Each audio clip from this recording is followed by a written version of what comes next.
आदरणीय दिदीबहिनी तथा दाजुभाइहरू, आज विश्व कोरोना भाइरसको महामारीबाट आक्रान्त छ र यसका विरुद्धको लडाईँमा सरिक छ र त्यसका विरुद्ध हामी पनि लडिरहेका छौँ। यसै क्रममा मुलुक 62 दिनदेखि लकडाउनमा छ। कुनै मानवीय क्षति नहोस् भन्ने हाम्रो अथक प्रयासका बावजुद यसबीचमा नेपालभित्र हाम्रा 3 जना नागरिकको दुःखद निधन भएको छ। उहाँहरूसहित कोरोना भाइरसद्वारा स्वदेश तथा विदेशमा भएको मानवीय क्षतिप्रति दुःख व्यक्त गर्दछु र शोकाकुल परिवारजनमा म गहिरो समवेदना व्यक्त गर्दछु। बन्दाबन्दी आगामी जेठ 20 गतेसम्म जारी छ। यसले गर्दा हाम्रो समग्र अर्थतन्त्र र सम्पूर्ण देशवासीमा पुग्न गएको अप्ठ्यारोप्रति सरकार गम्भीर र संवेदनशील छ। कोरोना महामारीबाट जनतालाई मुक्त गर्ने, यसबाट सिर्जित सङ्कटबाट मुलुकको अर्थतन्त्रलाई रक्षा गर्ने र रोग तथा भोगबाट आफ्ना जनतालाई जोगाउने कामलाई सरकारले आफ्नो प्रमुख दायित्व ठानेको छ। दाजुभाइ तथा दिदीबहिनीहरू, 1 महिना अघि सम्बोधनका क्रममा मैले आउने साताहरू अझ चुनौतीपूर्ण हुने बताएको थिएँ। फागुन 3 गतेदेखि चैत 29 गतेसम्म झन्डै 2 महिनासम्म सङ्क्रमितको सङ्ख्या दोहोरो अङ्कमा ननाग्नु र मानवीय क्षति बेगर बन्दाबन्दीको पालना हुनुले विश्व स्वास्थ्य सङ्गठनले हाम्रो मुलुकलाई अति जोखिमबाट जोखिमको तहमा प्रगति भएको बताएको थियो। तर नयाँ वर्षको पहिलो हप्ता बितेसँगै महामारीको सङ्क्रमण फेरि विस्तार हुन थाल्यो। यति बेला सङ्क्रमितहरूको सङ्ख्या 600 नागेको छ। आसन्न जोखिमले हामीलाई थप सजग हुन, अझ उच्च योजनाका साथ सङ्क्रमणलाई नियन्त्रण गर्न र राज्यका सबै अङ्गहरूलाई महसुस हुने गरी अझ चुस्त र प्रभावकारी बनाउन माग गरेको छ। यस महामारीलाई नियन्त्रण गर्न प्रारम्भिक दिनका तयारीमा केही अलमल जस्तो देखिए तापनि हालसम्म आइपुग्दा हामीले लिएका कदमहरू सफल भएका छन्। लकडाउनले जीवनलाई असहज त बनाएको छ, तर यसले सामाजिक दूरी कायम गर्न, केसहरू पहिचान गर्न, आइसोलेसनमा राख्न र सम्पर्कित व्यक्ति पत्ता लगाउन मद्दत पुर्याएको छ। समयमै गरिएको लकडाउन, अन्तर्राष्ट्रिय सीमा नाका र उडानहरू बन्द गर्ने निर्णय र समयमै तय गरेको अस्पताल सेवा सञ्चालन कार्यविधिको तर्जुमा र कार्यान्वयन लगायतका कदमहरूले महामारीबाट हुन सक्ने डरलाग्दो क्षतिलाई जोगाएको छ।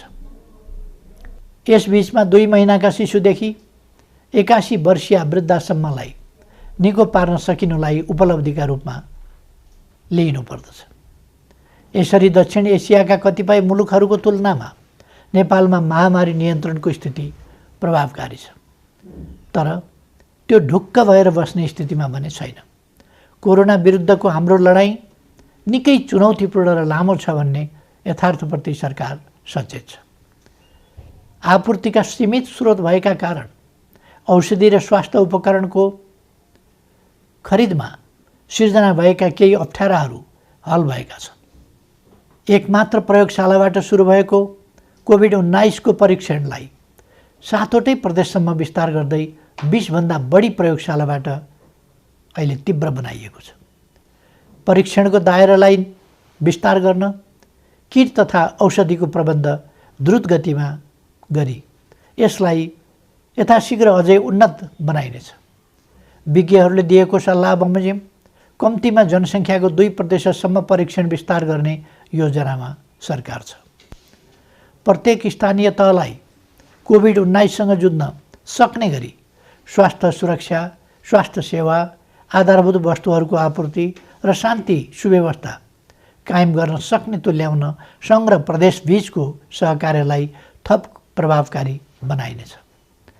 खास गरी क्वारेन्टाइनको प्रबन्ध, राहत वितरण, आपूर्ति प्रणालीको व्यवस्थापन र अनुगमनमा स्थानीय तहलाई सक्षम पार्ने गरी साझेदारी अघि बढाइनेछ। क्वारेन्टाइनको सङ्ख्या बढाउने र त्यसको स्तरमा पुनरावलोकन गरी व्यापक सुधार गरिनेछ। आवश्यकता अनुसार बन्द अवस्थामा रहेका होटल तथा उपयुक्त सार्वजनिक संरचनाहरूलाई समेत क्वारेन्टिनको रूपमा प्रयोग गर्ने बारेमा समेत योजना बनाइएको छ।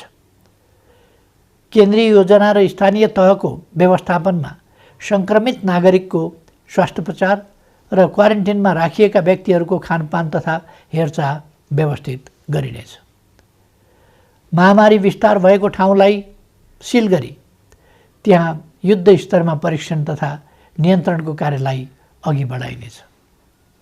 महामारी अहिले फैलिँदो अवस्थामा छ। यस महामारीसँग जुझ्न सबै सरकारी निकायहरू चुस्त र प्रभावकारी हुनै पर्दछ।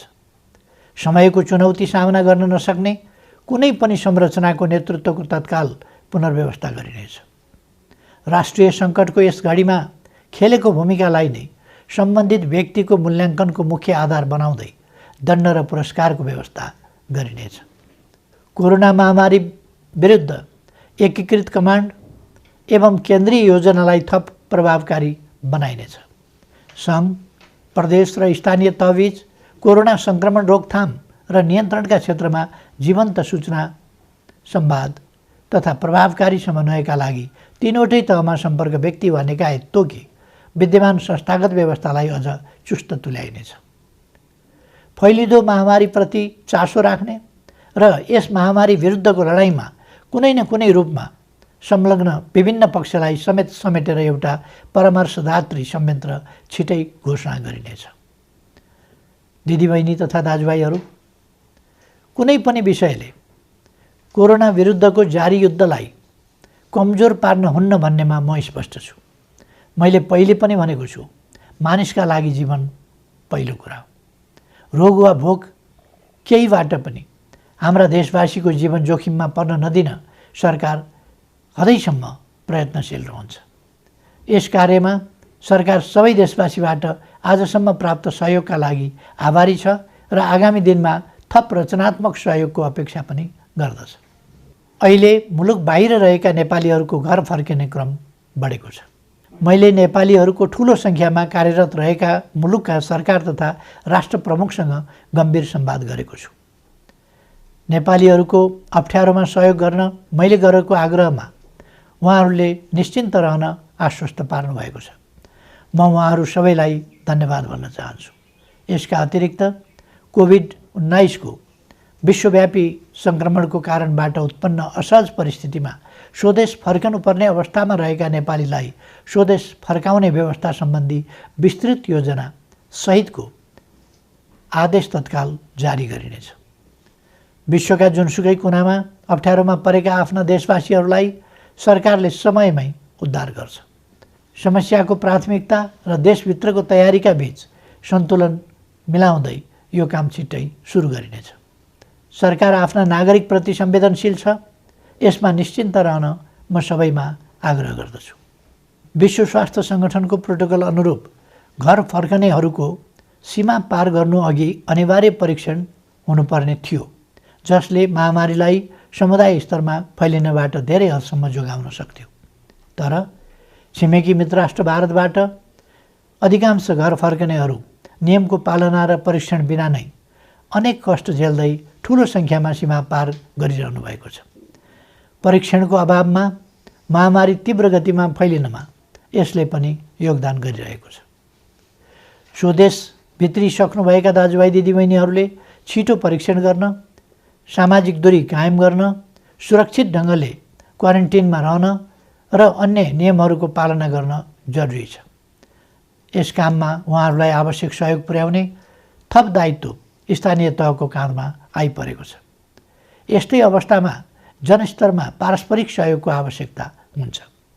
जनताबीचको आपसी सहयोग र सजगतामा मात्रै कोरोना जस्तो महामारीको सङ्क्रमणलाई नियन्त्रण गर्न सकिन्छ।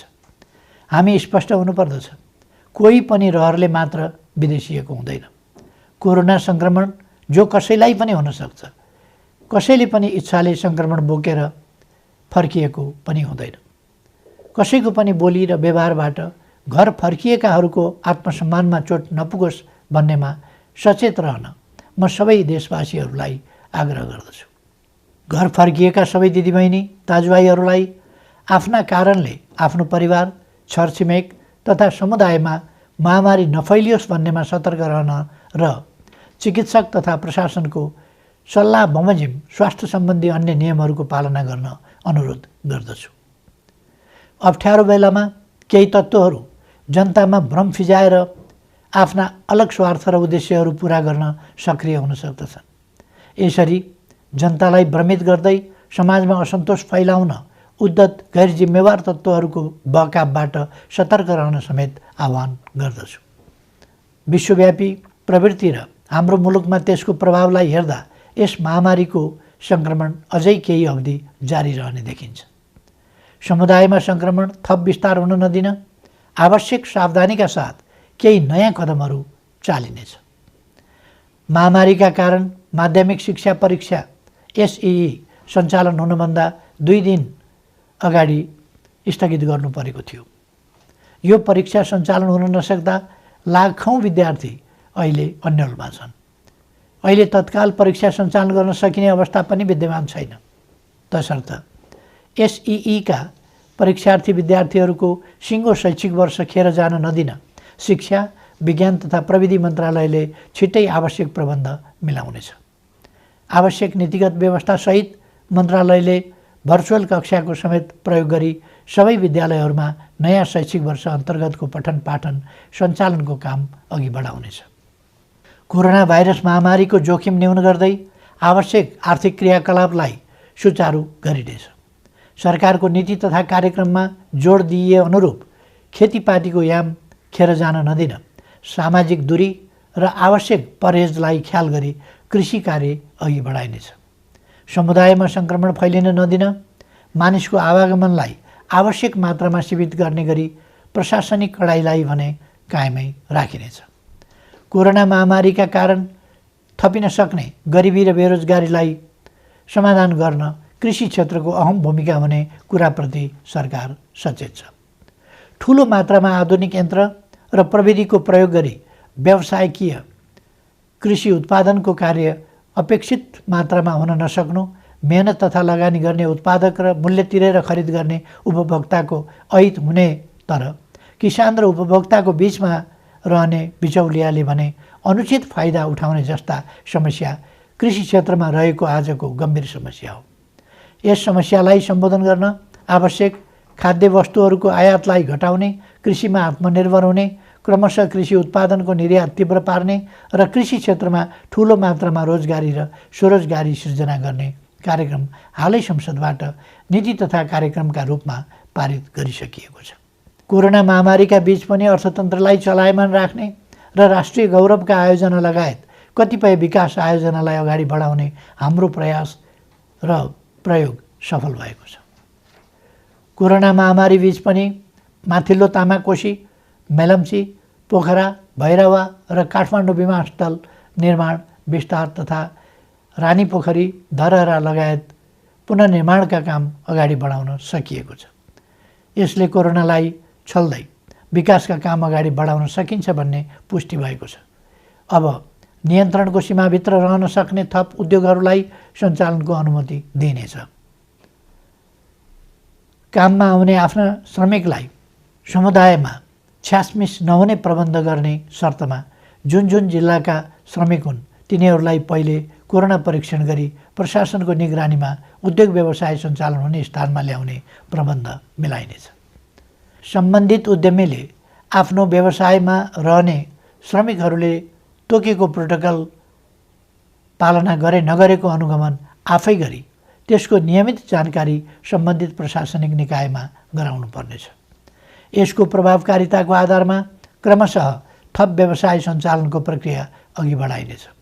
दैनिक आवश्यक वस्तुहरूको आपूर्ति सहज तुल्याउने र आन्तरिक उत्पादन वृद्धिका लागि कच्चा पदार्थदेखि उत्पादित वस्तुको बजारसम्मको श्रृङ्खला अवरुद्ध हुन दिइने छैन। आवश्यक वस्तुहरूको आन्तरिक ढुवानी र आयात निर्यात सहज बनाइनेछ। कोरोना महामारीको असरबाट क्षति भएका औद्योगिक व्यावसायिक क्षेत्रका लागि राहत सुविधाको व्यवस्था सरकारले गर्नेछ। यस्ता सुविधामा कर सहुलियत, शुल्क मिनाहा, कर्जाको ब्याज सहुलियत, सहज ऋणको उपलब्धता, एवं विद्युत लगायतका क्षेत्रमा दिइने छुटहरू पर्नेछन्। निजी क्षेत्र सबल नहुँदा अर्थतन्त्र सबल हुन सक्दैन भन्ने यथार्थलाई सरकारले राम्रोसँग बुझेको छ। शिथिल बन्न पुगेको अर्थव्यवस्थालाई दुरुस्त गर्न आवश्यक आर्थिक पुनरुत्थान सम्बन्धी विस्तृत प्रस्ताव अर्थ मन्त्रालयले छुट्टै जारी गर्नेछ। यस अप्ठ्यारो समयमा अपाङ्गता भएका व्यक्ति वा अन्य कसैको पनि राज्यले उपलब्ध गराउँदै आएको सामाजिक सहायतामा कटौती गरिने छैन। सामाजिक सुरक्षाको दायरा फराकिलो पारिनेछ। योगदानमा आधारित सामाजिक सुरक्षा प्रणालीलाई परिमार्जन गरिनेछ। यस प्रणालीमा आबद्ध सबै श्रमिकहरूको सामाजिक सुरक्षा कोषमा गर्नुपर्ने योगदान रकम हाललाई सरकारी कोषबाटै मिलान गरिनेछ। श्रम गर्नै नसक्नेलाई राहत दिउँ, बाँकी सबैलाई काम दिउँ र आर्थिक रूपमा भर्ते गरौँ भन्ने मान्यतामा सरकार दृढ छ। प्रधानमन्त्रीको नेतृत्वमा रहेको प्राकृतिक विपत्ति न्यूनीकरण तथा समस्या समाधान कोष र गृहमन्त्रीको नेतृत्वमा रहेको प्राकृतिक विपत्ति राहत कोषमा समेत रहेको रकमको महत्त्वपूर्ण हिस्सा कोरोना सङ्क्रमण रोकथाम नियन्त्रण तथा उपचार कोषमा हस्तान्तरण गरिनेछ, जसबाट कोरोना रोकथाम नियन्त्रण र उपचारमा थप योगदान पुग्नेछ। यति बेला विदेशमा रोजगारी गुमेर ठुलो सङ्ख्यामा हाम्रा श्रमिकहरू स्वदेश फर्किनु भएको छ। साथै कोरोना महामारीका कारण नेपालमा कार्यरत विदेशी श्रमिकहरू पनि ठुलो सङ्ख्यामा आफ्नो देशमा फर्केको या फर्कने अवस्था रहेको छ। मुलुकमा विद्यमान र यस्ता विभिन्न ढङ्गले सिर्जना भएका रोजगारीका अवसर, विदेशमा रोजगारी गुमाएर स्वदेश फर्किएका र स्वदेशमै रोजगारविहीन नेपालीहरूलाई उपलब्ध गराइनेछ। यसका लागि आवश्यक पर्ने उपयुक्त सिप र तालिमको व्यवस्था सरकारले गर्नेछ। कृषि, साना तथा मझौला उद्योग, व्यवसाय, निर्माण तथा सेवा क्षेत्रमा स्वरोजगारी सृजना गरी आत्मनिर्भर अर्थतन्त्रको गन्तव्यमा अघि बढ्ने विषय पहिले नै चर्चा गरिएको छ। सङ्घ, प्रदेश र स्थानीय तहको सहकार्यमा पारिश्रमिक सहितको जनसहभागिता र प्रविधि सहितको श्रममूलक विकास निर्माणका कार्यहरू स्थानीय तहमा सञ्चालन गरिनेछ। प्रधानमन्त्री रोजगार कार्यक्रम अन्तर्गतको रोजगार सेवा केन्द्रलाई श्रम ब्याङ्कको रूपमा अघि बढाई सूचीकृत श्रमिकलाई उपलब्ध रोजगारीमा परिचालन गरिनेछ। स्थानीय तहहरूले स्वदेश फर्की बेरोजगार रहेका र स्वदेशमै रही रोजगारीको अवसर नपाएकाहरूलाई रोजगार सेवा केन्द्रमा दर्ता हुनका लागि सहजीकरण गर्नेछ। दिदीबहिनी तथा दाजुभाइहरू, कोरोना भाइरसको महामारी हत्तपत्त नहट्न पनि सक्छ भन्ने वास्तविकतालाई हामीले आत्मसात गर्नुपर्दछ। भाइरसको औषधि छैन, यस भाइरसको पनि औषधि छैन।